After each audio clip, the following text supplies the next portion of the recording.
Assim, a ideia de ir para algum lugar para encontrar esclarecimento, de mudar o nome para algum nome sânscrito, parece estranhamente absurda e romântica, sem qualquer realidade. Mas milhares de pessoas estão fazendo isso. Provavelmente trata-se de uma forma de diversão sem muito sentido. O conferencista não está atacando, por favor. Vamos entender isso. Não estamos atacando nada, estamos apenas observando. Observando o absurdo da mente humana, como somos pegos facilmente.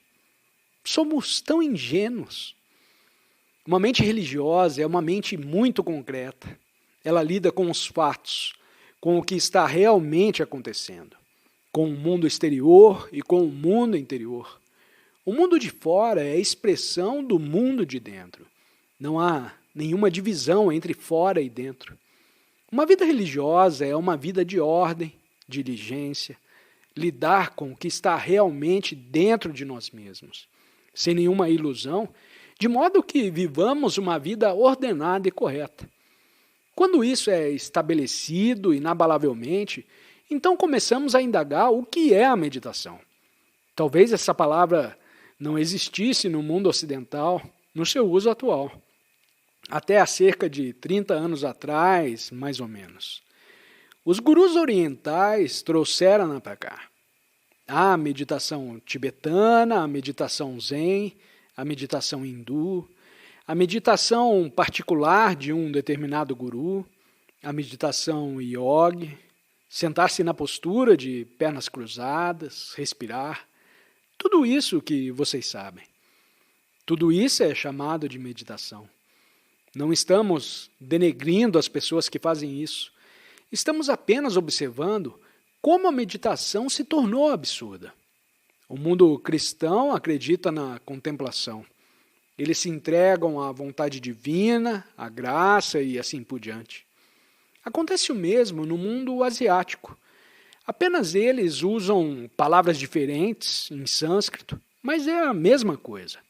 O homem procurando alguma espécie de segurança duradoura, de felicidade, de paz, e não a encontrando sobre a terra, na esperança de que ela exista em algum lugar. A procura desesperada de alguma coisa imperecível, a busca do homem pelo tempo incomensurável. Assim, devíamos indagar juntos profundamente o que é a meditação e se existe algo sagrado, santo. Não aquilo que o pensamento criou como sendo santo. Isso não é santo. O que o pensamento cria não é santo, pois está baseado no conhecimento. E como pode qualquer coisa que o pensamento invente, sendo incompleta, ser sagrada? Mas em todo o mundo adoramos aquilo que o pensamento inventou. Não há nenhum sistema, nenhuma prática, além da clareza de percepção de uma mente livre para observar, uma mente que não possui nenhuma direção, nenhuma escolha. A maior parte dos sistemas de meditação tem o problema de controlarem o pensamento. A maior parte da meditação, seja zen, hindu, budista, cristã, ou a do último guru, tenta controlar o pensamento. Pelo controle, você centraliza e traz toda a sua energia para um determinado ponto. Isso é concentração, o que significa que há um controlador diferente do controlado.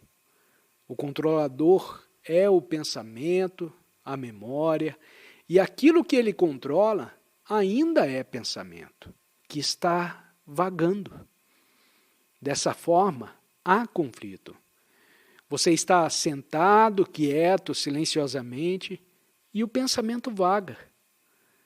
Você é como um escolar olhar para fora da janela e o professor diz: "Ei, não olhe para fora da janela, concentre-se no seu livro." Nós temos que aprender o fato de que o controlador é o controlado. O controlador, o pensador, o experimentador nós achamos diferentes do controlado. do movimento, do pensamento e da experiência. Mas se observarmos cuidadosamente, o pensador é o pensamento. O pensamento criou o pensador separado do pensamento, que então diz: eu devo controlar. Assim, quando vocês percebem que o controlador é o controlado, vocês eliminam totalmente o conflito. O conflito só existe quando há divisão. Onde há divisão entre o observador, o que testemunha, o que experimenta e aquilo que ele observa e experimenta. Há conflito. Nossa vida está em conflito porque vivemos com essa divisão. Mas essa divisão é falaciosa, não é real. Ela tornou-se um hábito nosso, uma cultura nossa, um controle nosso. E nunca percebemos que o controlador é o controlado. Assim, quando percebemos esse fato, não verbalmente, não idealisticamente, não como um estado utópico pelo qual vocês têm de lutar, mas na realidade que em nossa vida o controlador é o controlado, que o pensador é o pensamento. Então, todo o modelo do nosso pensamento sofre uma mudança radical e não há nenhum conflito. Essa mudança é absolutamente necessária se estamos meditando, porque a meditação exige uma mente altamente compassiva e, portanto, altamente inteligente, com uma inteligência que nasce do amor, não do pensamento astucioso. Meditação significa o estabelecimento da ordem na nossa vida diária, de modo que não haja contradição. Isto significa rejeitar todos os sistemas de meditação, de modo que a nossa mente seja completamente livre e sem direção, de modo que a nossa mente fique completamente silenciosa. Será isso possível? Porque ficamos a tagarelar interminavelmente. No momento que deixarmos esse lugar, começaremos a tagarelar.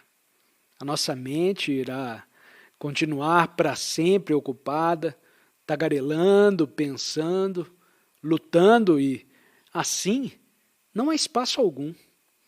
O espaço é necessário para que exista o silêncio, pois uma mente que está praticando, lutando para ficar em silêncio, nunca está em silêncio. Mas quando ela percebe que o silêncio é absolutamente necessário, não o silêncio projetado pelo pensamento, não o silêncio entre duas notas, entre dois ruídos, entre duas guerras, mas o silêncio da ordem. Então, nesse silêncio, a verdade para a qual não existe nenhum caminho passa a existir. A verdade que é intemporal, sagrada e incorruptível. Essa é a meditação e essa é a mente religiosa.